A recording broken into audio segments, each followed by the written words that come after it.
Hello दोस्तों, जय हिंद। मैं advocate Shah Faizal citizen judicial classes से आज आपके साथ आईपीसी का सेक्शन 494 बाइगेमी डिस्कस करूंगा। मीन्स दो विवाह डिस्कस करूंगा। जब एक पक्षकार पति या पत्नी के जीवित रहते दूसरा विवाह कर लेता है तो वो कितने साल तक दंडनीय होगा ये बताऊंगा। क्या कोई पक्षकार पति या पत्नी के जीवित रहते दूसरा विवाह भी कर सकता है क्या, उसके बारे में बताऊंगा दोस्तों। अगर उसने दूसरा विवाह कर लिया है तो वो किस तरह से पनिशेबल होगा या नहीं होगा, उसके बारे में सुप्रीम कोर्ट क्या कहता है, सुप्रीम कोर्ट का महत्वपूर्ण निर्णय वो डिस्कस करूंगा। जब एक पक्षकार ने, जैसे पति ने दूसरा विवाह कर लिया है और पत्नी न्यायालय में प्रूव नहीं कर पाती कि पति ने दूसरा विवाह कर रखा है, तो सुप्रीम कोर्ट इस बारे में क्या कहता है उसके बारे में बताऊंगा दोस्तों। पत्नी को कौन कौन से प्रूफ न्यायालय में दिखाने होंगे कि मेरे पति ने दूसरा विवाह कर लिया है, उसके बारे में डिस्कस करूंगा दोस्तों। इंपॉर्टेंट वीडियो होगी, आपके बहुत काम आएगी। आप अगर तैयारी करते हैं या प्रैक्टिस कर रहे हैं या अपनी वीडियो मेरी बहुत काम आएगी, ध्यान से देखिएगा।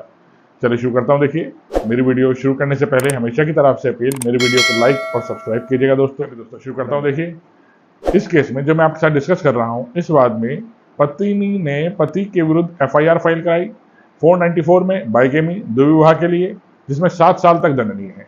अगर कोई पक्षकार अपने पति पत्नी के जीवित रहते दूसरा विवाह कर लेता है बिना तलाक लिए तो बाइगेमी उस पर लगती है दोस्तों, दुर्विवाह का दंड उस पर लगता है।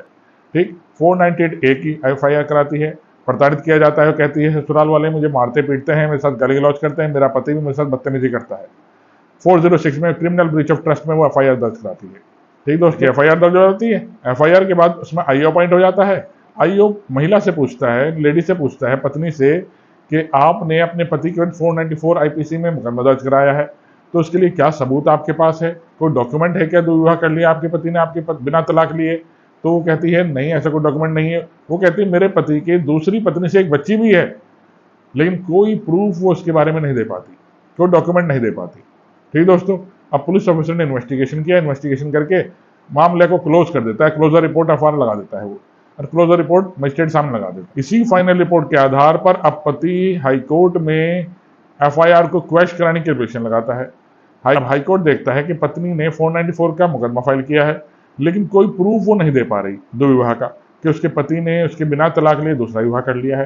कह रही एक बच्ची भी है, लेकिन कोई प्रूफ उसके पास नहीं है।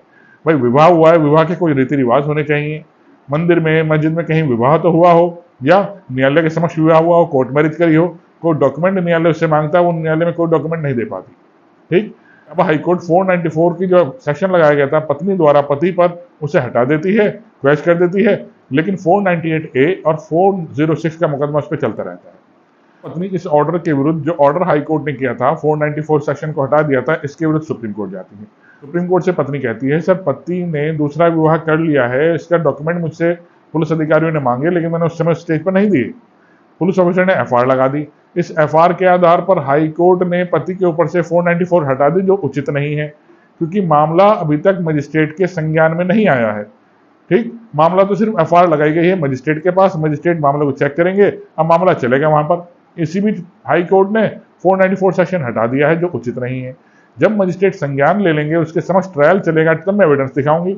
सुप्रीम कोर्ट ने कहा बिल्कुल सही आपकी बात, 494 की सेक्शन जो हाईकोर्ट द्वारा हटाया गया है वो बिल्कुल गलत है, नहीं हटाया जा सकता, क्योंकि सिर्फ एफआईआर के आधार पर final report means closure report police officer ने लगाई है, उसके आधार पर मामले को बंद नहीं किया जा सकता, 494 सेक्शन नहीं हटाई जा सकती। तो सुप्रीम कोर्ट ने 494 जो सेक्शन हटा दी गई थी पति के विरुद्ध, उसे दोबारा बहाल किया और पत्नी से कहा अब आप ट्रायल कोर्ट में जाइए, ट्रायल कोर्ट में प्रूफ कीजिए।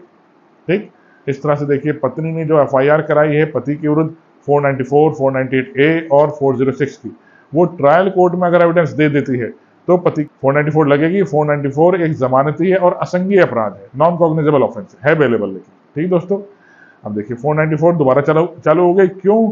क्योंकि एफआईआर के आधार पर हाई कोर्ट ने उस सेक्शन को हटा दिया था, जो उचित नहीं था। सुप्रीम कोर्ट ने उसे सही माना। अब पत्नी को ट्रायल कोर्ट के समक्ष एविडेंस देने पड़ेंगे।